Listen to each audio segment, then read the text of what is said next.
In part one of Mark Weader, we talked about how he got his start into muzzleloading, how he acquired a stock duplicator. We also talked about him creating a quality finished stock ready for the builder to complete from this stage. We also heard him tell us a few hunting stories, and we left off right about the time he was about to start shaping. So let's dive right back into it.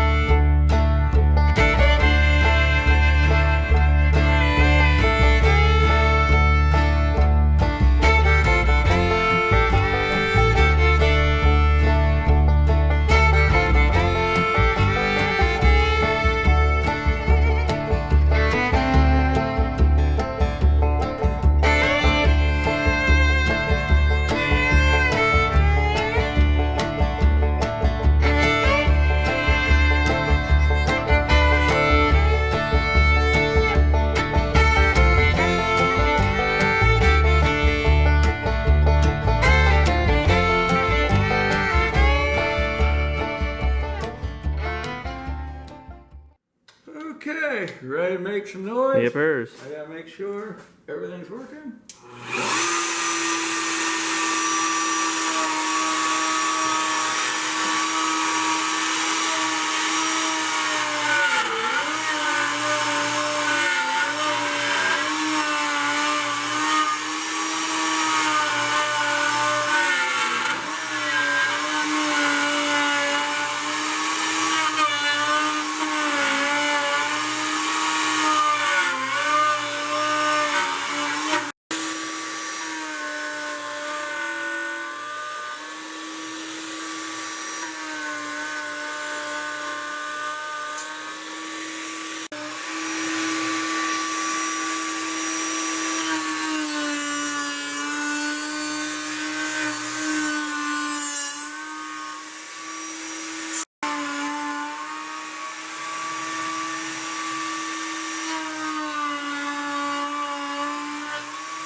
So he just had to run up to the house for something quick, and I'm just looking.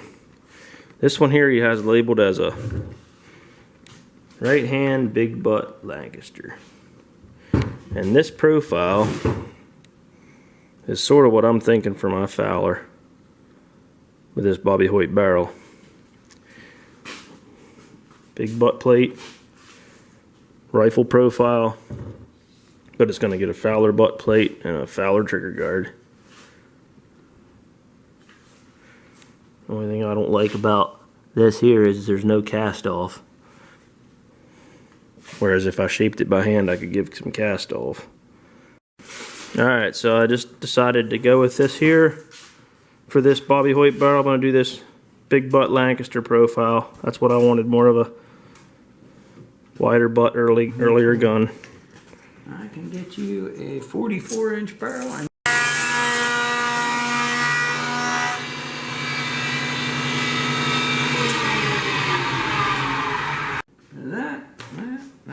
Square that up. Ah. And that the way you're doing that with the thickness of the Sharpie, you got plenty there. Yeah. And we'll just get your hole there. And that, I will square that in out just a little bit. And then you're carving your own dang gun, because I ain't. That's fine. I got other stuff I gotta do. Here, I'll do that. I got it. This is my one and only blade, and I don't want it broke. Not saying you don't know how, but. You're just saying you don't trust me. This way, if I screw it up, I get to yell at me. Okay? Yep, I got it.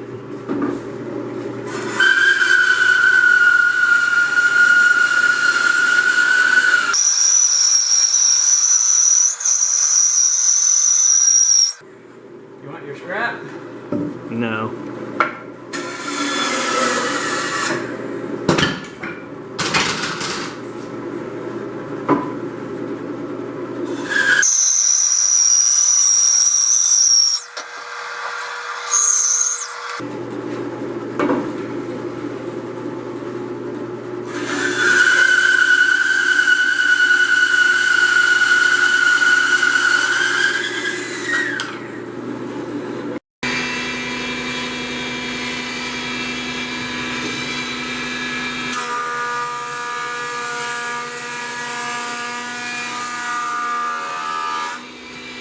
Alright. And this one is whatever. Okay. And I want to go like this. And check it. See, now the bed, this is another thing we're setting this machine up. Watch that gun when I put a little pressure to it. It just lifted it right up. Yeah, because you're doing between centers. So you gotta get yourself the right amount of Well, pressure. then you're getting between centers. You're here and here. You're between centers. So anytime you put pressure on it, if it ain't a straight line, which these guns never are, look the way it's gonna go. Up. Well, it's just sweet. It's making a wood bow. Right. So you gotta be. I give it a little bit, and that's about it. Just so it's tight there. Yeah. You're gonna have an arch to it. Yeah. And the same. Why don't you put a piece of angle iron along the bottom and screw it to it? That'd keep it from arching. Yeah. It's. Yeah. And another step to my job that takes me long. Watch yourself. And those are one of the reasons I don't do full carves. Yeah. I'll do a full carve on a modern gun because that's between two centers here and here. But not. And they're thick. Yeah. Okay, now I try to shape one of these. Yeah, it's no fun. Absolutely. But that also gives a reason why you do the shaping first and not after the barrel's cut in there. Because once the barrel's cut in there, it's even weaker. Yeah, every time you remove wood out, something moves. So what are you doing here? Just trying to get it? Just trying to get, see this got to pass here. So I got to make it. It's got to pass then? Yeah, this whole thing spins, so it's got to pass this height. Plus it's got to be this height.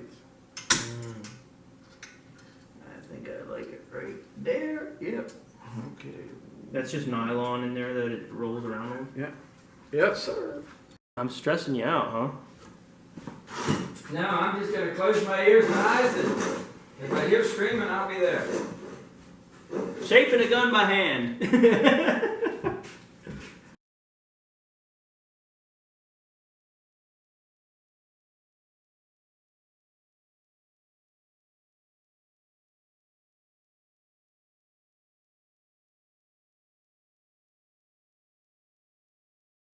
Alright, there it is. It took me, I don't know, 25 minutes, half an hour. Mark 4 hours and 72 minutes. he kept looking at me, giving me the stink eye. No. No, he only looked at me once when I stalled the router. Hey. But there it is. You did good. But yeah, there's just things that make it less work, less everything. Once you get the hang of it. Yeah, I'm sure. You get an idea of what's, like I said, it's like running equipment. You want to get the most out of your one pass. Yeah, and the more fluid you are with this thing, the longer the cutter will last. Yeah. It's like anything. The longer it stays still in one piece of wood, it's going to start smoking and burning and leaving stuff on there. Right. So the more fluid you go and get it through and back up and back, that cutter, if you got a good cutter and you know what you're doing, 10, 15 stalks of butt shapes with it. Yeah. And you sharpen them yourself? Just to do the outside shaping. I'll sharpen them myself because that really don't matter. But whenever you got to do any inletting, anything that's got to be right there, they got to be 1-to-1. 1/4 inch cutter, 1/4 inch styles. 5/8 cutter, 5/8 styles. Got to be exact. If right. It's not, you're going to cut small or cut big. 1 or 2. So what are you doing there? Here is, this is going to be your barrel channel pattern. And did you measure that just half the depth of my barrel? Yep, at the biggest part of your barrel. It's 1 1/16. So I put this down, what would that be? 17/32, half the depth of your barrel. Now I gotta make sure there's room around it for the body plate to squeeze up, and right there I need a little more. So what I do, instead of just filling it with body putty at $35 a gallon, I'll go right there, right here, and right here. And I'll cut that to that dimension. Okay, now what I do is I measure your front and your back of your barrel. That is 875 1/16. So what I do, put it in. You're going to use algebra to figure out volume? No, 1.0625 minus 0.875. You can do it in your head. Equals divided by 2 is 90. I need 3/32 under the front here to get half the barrel. Oh, that's what you were figuring. I got you. And so I write that on here. 3/32 is 93 thousandths. And this one is 1/8. So I know half of 1/8 inch is a 16th for Joe's. So now I gotta make shims. Why don't you just make a whole run of shims because they're so varying? Yes, because every one of them barrels is off a different everything. I just make them. It just makes life simpler. Yeah.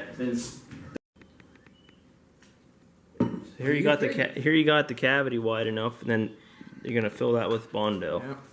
So now I gotta get this all swapped. And you always want more than what you think you right. need. Okay, got that. You say 1 gallon, you can get how many barrels inletted? Anywhere from 5 to 8, if you're lucky. Depends on length and everything. I might just do this tomorrow. Put your barrel in tomorrow. Let this set up overnight. That way I know it's good and cured. Mm-hmm. And I can do all the math and kick it off to the side. How much cast off do you want? As much as I can get. I did this. That's why there's little lines cut on the side of my barrel the last time. Yep. Now I know why.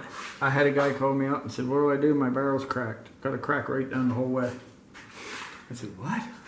He said, "Yeah, there's a crack right down the side of my barrel, both sides." I said, "Seriously?" Then I got to think. I said, "You sure that ain't just where I went in there and cut the putty off?" And then he figured it out. That's all it was. Tell him to draw his barrel and then see if it's still got the crack. That's what I told him.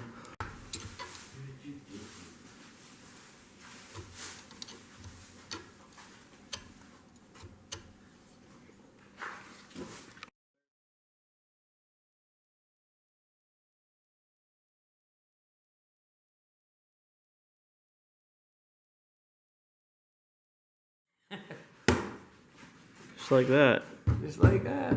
See, well, it's still soft like that. Then let go. And that's something. There's a pattern in your barrel. And wash your barrel, get all the good wax off of it. So we got this here shaped, and he got the barrel and the body putty down there. He's going to put that in later this week and drill the ramrod hole. So you taught me a lot. Viewers get to see how things operate. We'll have to do a second part when Max is here. Yep. When he's done up playing. Yeah, fishing and enjoying life while I'm stuck in here. All right. Well, thanks, Mark. Yep. Thank you. Yep. And we'll Catch you guys on the next one. Alrighty.